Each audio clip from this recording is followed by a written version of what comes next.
how to be feminine this year. Hello ladies, thanks for tuning in. Before we start, please like and subscribe, and don't forget that you can book a free discovery call with me simply by checking the description box.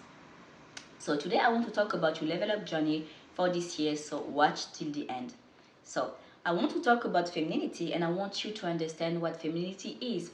So what is femininity?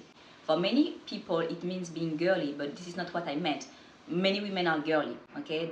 They have nails, like all of that, but being feminine is like that strong sense of self, that high self-esteem, and that inner knowing that you are magnetic. So I want to talk about the different areas of your life that you need to improve if you truly want to become feminine. So first of all, you need to release your need to control, and this is important because in many cases you have anxious attachment because you truly want to control the outcome, and you really want things to happen the way you want to. You want him to commit to you. Like today, to start this journey, I want you to trust that all your needs are met. So this is important, and this is like the foundation of femininity basically, because the anxiety that you have right now is because you think that you need to control things and you need to struggle, but that's not that at all. You need to surrender, and your surrender will come from working on your self-confidence and working on your foundation and on your spiritual foundations basically. So you need to release control, because when you want him to commit to you today, when you don't even know him, when he hasn't even has the time to fall in love with you, this is control, and this is wounded femininity, you see.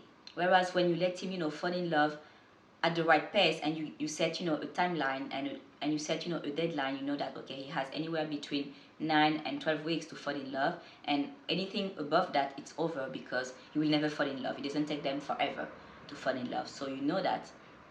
And you need to understand that it's not by trying to control the relationship that he will commit to you. You need to let him some time to fall in love and commit, and he needs to feel like committing to you was his own idea. Okay? Don't push commitment. You set up the pace for the sex, but you set up the pace for the relationship. And if he says that there is no commitment, if he says that there is no relationship, there is no marriage, you don't have a relationship. It needs to be clear. Many women don't understand that. They think that because they love the guy is also in love. It doesn't work like that, okay? Actually, he needs to fall in love first, and when he does everything right and is wonderful to you, you can fall in love. It can happen like that. Like a woman can learn to fall for a man, but a man will never fall in love like 2 years later, oh, I'm actually in love. Whereas a woman can think over time, like after a few months, oh, he's really wonderful with me. I'm starting to fall for him. You see, I'm trusting him. I'm trusting that he can be an amazing partner for me.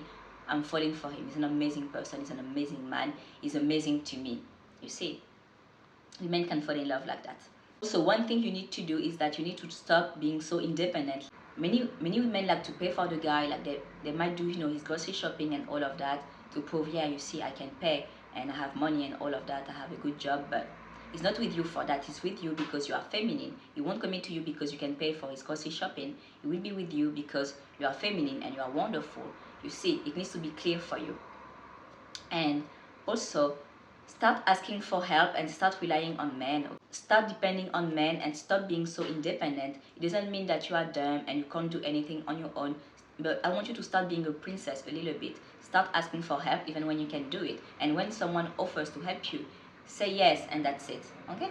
It needs to be automatic. Can I help you? Yes, sure. Okay? Be like that. The next point I want to talk about is your financial literacy. This is extremely important because so many women in the femininity community want to be, a stay-at-home wife, but only a few have a plan for it, like a financial plan for it. Like, this is crazy to me. Like, you need to be prepared, and this is why in my Patreon I have modules as well on how to be financially secure, because what's gonna happen is, like, you can be with the man, he's a provider and all of that, but what will happen if the relationship doesn't work? You see, this is extremely dangerous, especially if you plan to have kids, because you're gonna have the kids, right? And maybe when you be with a guy, you will work part-time and you will have a little bit of money because he pays for everything anyway. But what will happen when you will have to take care of the kids and you divorce and you don't have much anymore for you and the kids? You see, so what I want you to do is that I want you to make sure that you are working and you have a plan if you want to be a stay-at-home wife. Even if you're married with, like, a billionaire, it doesn't matter. You still need to make a plan and make sure that you are financially secure with or without a man. one thing that's also important in your feminine journey is that you need to learn how to set boundaries, and you need to work on your self-confidence, and you need to stop being so afraid of hurting people who are actually hurting you. Okay, work on your self-confidence, set those boundaries. They won't love you less. Okay, they will actually love you more. And the people who will hate the new you, they can go to hell. There is something else that I want to mention. Being feminine means having self-control. Many women aren't aware of this, but this is where the game is won. It's all about self-control.